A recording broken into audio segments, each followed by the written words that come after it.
Magandang araw mga lalabs. Ayan, magnananghalian ako guys. Ayan, time check is 11:30. So, kanina nagluto ako ng tamban. Pumili ako ng tamban guys, medyo mura. Tapos tinanggalan ko siya ng ulo. Hindi ko na pinakita lahat-lahat kung paano ko siya Tapos binalot ko siya sa dahon ng gabi. Tapos pinailaliman ko siya ng gabi. Yan. Binalot ko siya sa gabi, tapos nilagyan ko siya ng gata. Ito yon guys. Ito yan guys. Ayan, naglalangis. Ayan, mga nakabalot. Ayan o, nakabalot. So, ang ilalim niyan is gabi na sariwa. Ayan, apakasarap. Ayan, tinanggalan ko siya ng ulo. Ayan, ang dami nito. Namigay na ako dun sa meron na akong pinagbigyan ito. Papadalahan ko din yung ate ko mamaya. So, yan ang ulam natin for today. Ayan guys, ito. Nagkuha lang tayo ng tama lang sa atin. Ayan guys. Kain tayo. Ayan, kain tayo. So, ito ang ulam. So, syempre, kakamay tayo.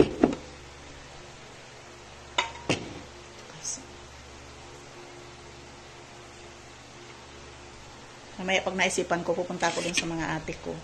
Sa ate ko. So, dalahan ko siya. So, ito guys. Ito yung ating ulam. Naglalangis siya. Ayan. Ito na yung tamban na nakabalot sa dahon ng gabi.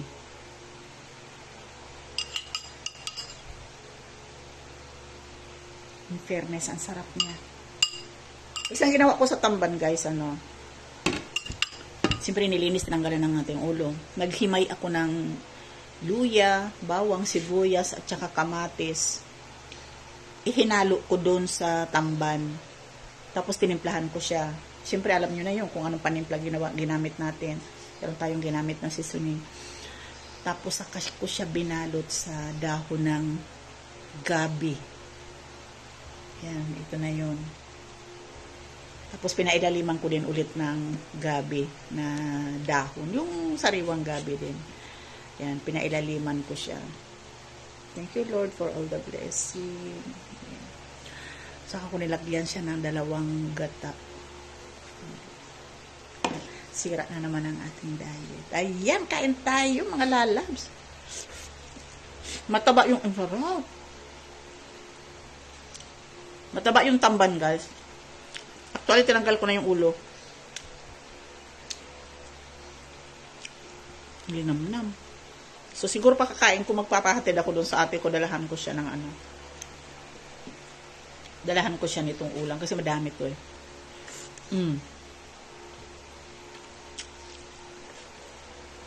Sarap niya. Nagda-diet pati ako. Nagda-diet pati ako eh. Ang sarap ng gabi.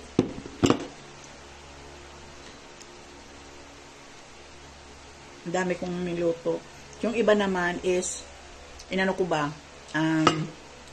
Inadobo ko naman yung iba. Mura eh. Kaya bumili ako eh. Doon muna tayo sa mura. Mahal yung ibang isda eh. Ito lang medyo mura. Inadobo ko naman yung iba, pero wala na rin ulo. Tinanggal ko na yung ulo.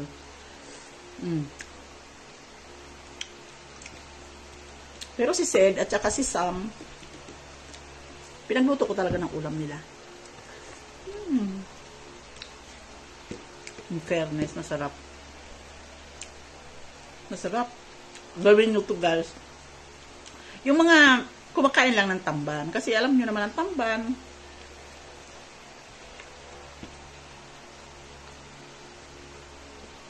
pangmasa. Ayan. Ni-encourage ko lang yung kumakain ng tamban. Ganito ang gawin nyo guys, para hindi kayo maumay.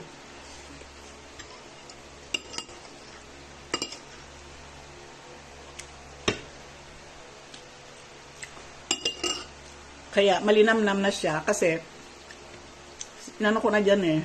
Minix ko na yung ingredients sa tamban bago ko siya binalot. Sarap. Sarap siya in fairness. Dalahan ko ate ko.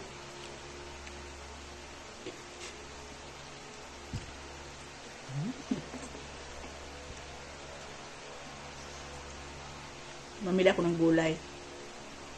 Mamili ako ng isda.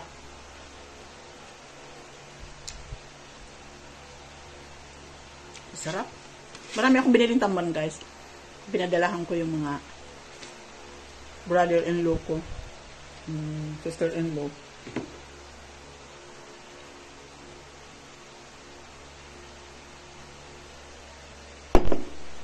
Pero, konti lang talaga kanin ko.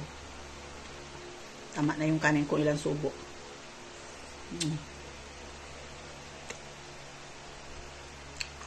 Sarap. Thank you po, Lord. Thank you po.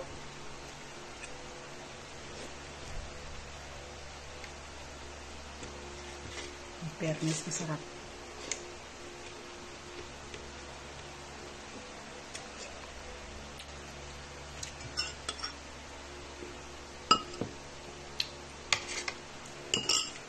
Ang taba pati nung tamban, guys. Ang taba niya.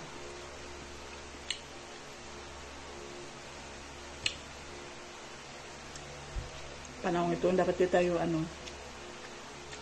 mapili. Mahirap ang buhay.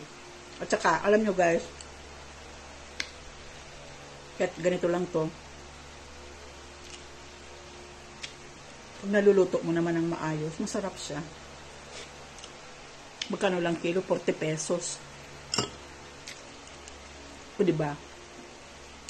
Sa halagang 40 pesos, ilang kain na yun. Ay, sa akin, ilang kain ko na to eh. Ilalagay ko lang yan sa rep. Solve na ako. Sarap guys. Ang balot. Thank you, thank you. Ang dami oh. Ayan, maraming salamat mga lalabs. Ubusin ko na to eh. Thank you so much for watching. Ayan. Thank you.